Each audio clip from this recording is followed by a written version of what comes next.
അവിടുത്തേത് ഭൂതലവും അതിൻ പൂർണ്ണതയും സ്വർഗാദി സ്വർഗങ്ങൾ അവിടുത്തേത് ഭൂതലവും അതിൻ പൂർണ്ണതയും ബലവാനാം ദൈവമേ അങ്ങേ പോലെ മറ്റാരുമില്ലേ ആരാധനയ്ക്കു യോഗ്യൻ നീ സ്തുതികളിന്മേൽ വസിപ്പോലും നീ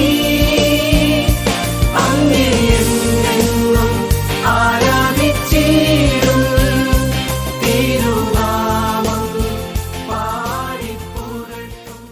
വേഗം വരുന്ന നമ്മുടെ കർത്താവായ യേശുക്രിസ്തുവിൻ്റെ ധന്യനാമത്തിൽ എല്ലാവർക്കും സ്നേഹവന്ദനം. യേശുവിൻ്റെ പീഡാനുഭവ ദിവസങ്ങളിൽ ബഥാന്യയിലെ കുഷ്ഠരോഗിയായ ശിമോൻ്റെ ഭവനത്തിൽ പന്തിയിലിരിക്കുമ്പോൾ ഉണ്ടായ ഒരു സംഭവമാണ് മർക്കോസ് 14:3 മുതൽ 9 വരെയുള്ള വാക്യങ്ങളിൽ ചേർത്തിരിക്കുന്നത്. ഈ സംഭവം തന്നെ യോഹന്നാൻ 12:1 മുതൽ 3 വരെയുള്ള വാക്യങ്ങളിലും നൽകുന്നുണ്ട്. ഈ വിരുന്നിൽ പങ്കെടുത്തവരുടെ പേരുകൾ യോഹന്നാൻ സുവിശേഷകൻ പറയുന്നുണ്ട്. ലാസർ കർത്താവിനോട് കൂടിയുണ്ട്. മാർത്ത കർത്താവിനെ ശുശ്രൂഷിച്ചുകൊണ്ട് നിൽക്കുന്നു. മറിയ വിലയേറിയ തൈലം കൊണ്ട് അഭിഷേകം നടത്തുന്നു. ഒരു പ്രത്യേക സാഹചര്യത്തിലാണ് ഈ തൈലാഭിഷേകം നടക്കുന്നത്. അതായത് കർത്താവിനെ വധിക്കുന്നതിനു വേണ്ടിയുള്ള ആലോചന മഹാപുരോഹിതന്മാരുടെയും ശാസ്ത്രിമാരുടെയും ഇടയിൽ നടന്നുകൊണ്ടിരിക്കുന്ന സമയത്താണ് തൈലാഭിഷേകം നടത്തുന്നത്. കർത്താവിനെ എതിർക്കുകയും അവനെ കൊല്ലണമെന്ന് ചിന്തിക്കുകയും ചെയ്യുന്നവർ അനേകർ ആണ്. എന്നാൽ കർത്താവിനോടുകൂടി പന്തിയിലിരിക്കുന്നവർ ചുരുക്കമാണ്. കർത്താവിനെ എതിർക്കുന്നവർ പ്രബലന്മാരും സ്നേഹിക്കുന്നവർ സാധാരണക്കാരും ആണ്. ഇന്നത്തെ ലോകത്തിൻ്റെ ഒരു ചിത്രം തന്നെയാണ് ഇവിടെ കാണുന്നത്.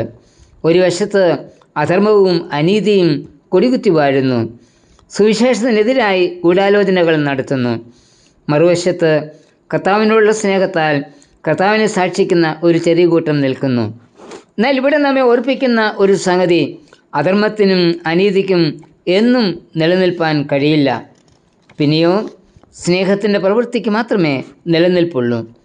മർക്കോസ് 14:9 പറയുന്നത് ഈ സ്ത്രീ ചെയ്ത പ്രവൃത്തി സുവിശേഷം ലോകത്തിലൊക്കെയും പ്രസംഗിക്കുന്ന ഇടങ്ങളിലെല്ലാം പ്രസ്താവിക്കപ്പെടും എന്ന. നാം കർത്താവിന് വേണ്ടി ചെയ്യുന്ന നല്ല പ്രവൃത്തികൾ നിലനിൽക്കും. ഇവിടെ നമ്മെ ഓർപ്പിക്കുന്ന ചില സംഗതികൾ നമുക്ക് പങ്കുവെക്കാം. ഒന്ന്, കർത്താവിന് വേണ്ടി നല്ല പ്രവൃത്തികൾ ചെയ്യുക, അവ എന്നെന്നും നിലനിൽക്കും. തൈലാഭിഷേകത്തെക്കുറിച്ച് കർത്താവ് പറയുന്നത് അത് നല്ല പ്രവൃത്തിയാകുന്നു എന്ന. നല്ലത് എന്നതിന് രണ്ടർത്ഥമുണ്ട്. ഒന്ന്, മോറലി ഗുഡ്, ധാർമ്മികമായി നല്ലത്. രണ്ട്, ലവ്ലി ആൻഡ് ബ്യൂട്ടിഫുൾ, മനോഹരവും സുന്ദരവുമായത്. തൈലാഭിഷേകം ധാർമ്മികമായി നല്ലത് എന്നല്ല കർത്താവ് പറയുന്നത്, അത് മനോഹരവും സുന്ദരവുമായ പ്രവൃത്തി എന്ന. ധാർമ്മികമായ കടപ്പാടുകൊണ്ട് നാം ചെയ്യുന്നത് സുന്ദരവും മനോഹരവും ആകണമെന്നില്ല. ശിമോൻ കർത്താവിന് വേണ്ടി ഒരു വലിയ വിരുന്നൊരുക്കി ചെലവ് ചെയ്തു. കർത്താവിനോടുള്ള ധാർമ്മികമായ കടപ്പാടുകൊണ്ട് ഈ വിരുന്ന് ശിമോൻ നൽകിയത്. അതായത് കർത്താവ് ശിമോനെ കുഷ്ഠരോഗത്തിൽ നിന്നും രക്ഷിച്ചു. ആ വിരുന്നിൽ ഉണ്ടായിരുന്ന സ്ത്രീ കർത്താവിനുള്ള സ്നേഹത്താൽ ഈ പ്രവൃത്തി ചെയ്തു. വിരുന്നൊരുക്കി സൽക്കരിക്കുവാൻ എല്ലാവർക്കും കഴിയും. എന്നാൽ സ്നേഹത്തിൻ്റെ സുന്ദരമായ പ്രവൃത്തി ചെയ്യുവാൻ മിക്കവർക്കും കഴിയില്ല.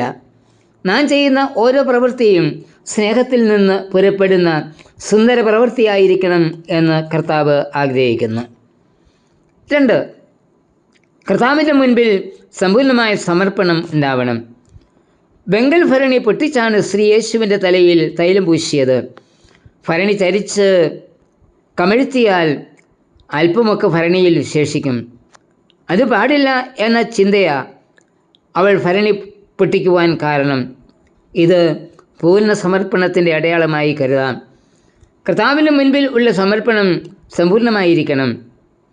ഭരണി പൊട്ടിക്കാതിരുന്നുവെങ്കിൽ മറ്റെന്തിനെങ്കിലും ആ ഭരണി വീണ്ടും ഉപയോഗിക്കുമായിരുന്നു. ഒരു വിശിഷ്ട അതിഥി ഉപയോഗിച്ച ഗ്ലാസോ പാത്രമോ സാധാരണക്കാർ ഉപയോഗിക്കാതിരിക്കാൻ പൊട്ടിച്ചു കളയുന്ന രീതി പൗരസ്ത്യ രാജ്യങ്ങളിൽ നിലനിന്നിരുന്നു. അതേവിധത്തിൽ യേശുവിന് തൈലാഭിഷേകം നടത്തുന്നതിന് തൈലം കൊണ്ടുവന്ന ഭരണി വീണ്ടും ഉപയോഗിക്കാതിരിക്കാൻ സ്ത്രീ ആ ഭരണി പൊട്ടിച്ചു എന്ന് കരുതാം. അതായത് കർത്താവിന് സമർപ്പിക്കപ്പെട്ടത് മറ്റൊന്നിനും ഉപയോഗിക്കാൻ പാടില്ല.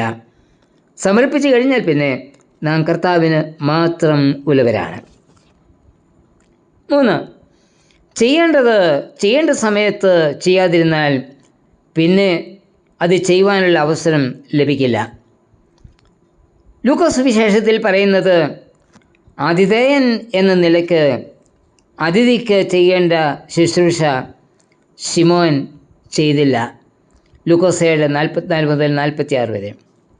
ശിമോൻ അതിഥിയുടെ കാലിൽ വെള്ളം നൽകിയില്ല, അതിഥിയെ ചുംബിച്ചില്ല, തൈലം പൂശിയില്ല.